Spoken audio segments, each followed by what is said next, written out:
Hello everyone, welcome back to my channel. তো guys, আজকে আমাদের পুকুরে মাছ ধরানো হয়েছিল, আর সেই সব মাছ আমি একাই ভেজেছিলাম গাইস। এই টিফিনের মাছগুলো মা ফ্রিজে রেখে দিয়েছিল, একসাথে সব ভাজেনি। তারপর আমি মাছটা ধুয়ে নুন হলুদ মাখাচ্ছিলাম। ততক্ষণে মা এদিকে সব কিছুই রেডি করছিল মাছের ঝোল করার জন্য। তো তারপর আমি নুন হলুদ মাখালাম ভালো করে, তারপর কড়াইয়ে তেল দিলাম। তারপর তেলটা ভালো করে গরম হয়ে যাওয়ার পর দিলাম নুন। অনেক কারণেই মাছ ভেঙে যায়, কিন্তু সামান্য নুন দিলে মাছটা ভাঙে না। তারপর আমি মাছগুলো কড়াইয়ে দিলাম একে একে।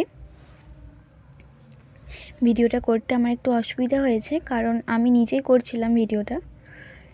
তারপর আমি মাছগুলো আস্তে আস্তে লাল লাল করে ভেজে নিলাম, দিয়ে তুলে নিলাম।